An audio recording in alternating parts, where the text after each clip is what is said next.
വട്ടവടയിൽ ജീപ്പിന്റെ ആവശ്യം അത് പോയവർക്കറിയാം. അല്ല, ഈ മൂന്നാർ ഒരു പരദീസയാണല്ലോ. പക്ഷെ ഇത് തണുപ്പുള്ളപ്പോ മാത്രം. ആ പരദീസയിലെ ഒരു മധുരമുള്ള പലഹാരമാണ് ഈ വട്ടവട. ഇത് സ്പൾബറൊന്നുമല്ല. ഇദ്ദേഹം എന്നെ താൽക്കാലികമായി എടുത്ത വാസസ്ഥലത്തേക്ക് എത്തിക്കുകയാണ്. 2025 അവസാനം കുറച്ച് തണുപ്പ് കൊണ്ട് തീർക്കാമെന്ന് കരുതി. പക്ഷെ ഉണങ്ങിയ മരങ്ങളും കരിയിലകളും കാണാനായിരുന്നു എനിക്ക് വിധി. എവിടെ പരിപാടി അവതരിപ്പിച്ചാലും പിന്നെ ഏക ആശ്വാസം കിട്ടിയ സ്റ്റേ അതിമനോഹരമായിരുന്നു. അവരാണ് വിസ്ത വട്ടവട. വളരെ നല്ല സർവീസും അറേഞ്ച്മെന്റ്സും. പക്ഷെ സംഭവം ഇവിടെ ചൂടാണെങ്കിലും തണുപ്പുണ്ട് കേട്ടോ. മൂന്നാറിന് ഹൈ റേഞ്ച് കയറിയപ്പോ ഏതാണ്ട് 10 ഡിഗ്രിയോട് തണുത്തെങ്കിലും ഹൈ റേഞ്ച് എത്തിയപ്പോ അതൊരു 22 ഡിഗ്രിയായി നിൽക്കുന്നു. പിന്നെ ഇവൻ സതീശൻ, ചെറിയ ചെക്കനാണ്, 21 വയസ്സേ ഉള്ളൂ. അവൻ നമ്മളെ വട്ടവടയെ കാണിക്കാത്ത സ്ഥലങ്ങളൊന്നുമില്ല. അവന്റെ കൂടെ ഇരുന്നപ്പോ സമയം പോയത് പറഞ്ഞില്ല, സ്ഥലം കണ്ടത് മറക്കൂല. കാലാവസ്ഥ ഇപ്പൊ തോന്നിവാസം കാണിക്കണോണ്ട് എനിക്കല്പം ആസ്വാദനം കുറഞ്ഞു എന്നൊരു സംശയം. ഇതൊന്നും അല്ല ഇവിടുത്തെ വ്യൂ, അതെനിക്ക് കിട്ടിയില്ലെന്ന് വേണം പറയാൻ. കോടയില്ലടേ, കോട ഉണ്ടെങ്കിലേ കൊള്ളാവൂ. But I'm satisfied. ഇതുവരെ കണ്ടിട്ടില്ലാത്ത കുറെ സ്ഥലങ്ങൾ ഞാൻ നിരീക്ഷിച്ചു. ദേ ഈ ഗുഹ, ഇതിനകത്തെന്തോ അത്ഭുതമുണ്ടെന്ന് കരുതി അകത്ത് കയറിയതാ. പിന്നെ മനസ്സുണ്ടെങ്കിൽ നമുക്ക് ഓടയിലും അത്ഭുതം കണ്ടെത്താലോ. But the place was beautiful. ഗുഹയ്ക്ക് അകത്തോടെ കയറി പുറത്ത് കിടക്കൽ എക്സ്പീരിയൻസ് നിങ്ങൾക്ക് വേണമെങ്കിൽ ഗുണ കേവ് ലെവൽ അല്ലെങ്കിൽ അതിനുള്ളൊരു ചെറിയ സംവിധാനം നിങ്ങൾക്ക് ഈ ഗുഹ ഉണ്ടാക്കി തരും. പിന്നെ ഫയർഫോഴ്സും പോലീസുകാരൊക്കെ വേണമെങ്കിൽ നിങ്ങൾ ഗുണ കേവ് തന്നെ പോകേണ്ടി വരും. അങ്ങനെ നമ്മൾ യാത്ര തുടർന്നു. വഴി കണ്ട ചേച്ചിരുന്ന് പാഷൻ ഫ്രൂട്ട് വാങ്ങിച്ചു തിന്നു. കൊള്ളാം, നല്ല മധുരമായിരുന്നു. ഏതാനും നിമിഷങ്ങൾക്ക് ശേഷം നമ്മളൊരു വ്യൂ പോയിന്റിലെത്തി. സമുദ്രനിരപ്പിൽ നിന്ന് ഏകദേശം 7000-ഓളം അടി ഉയരത്തിൽ.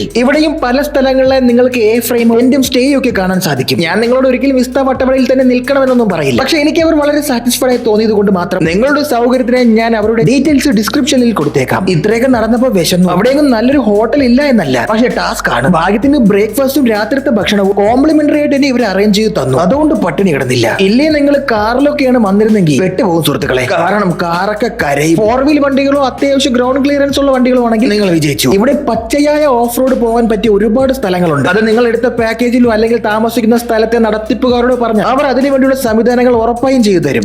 അതെന്തായിരുന്നടേ? ഞാൻ നോക്കിയില്ല അങ്ങോട്ട്. ഇത് ഞാൻ കിടന്ന റൂമാണ്. കുറച്ച് തലങ്കൊല്ലമായി.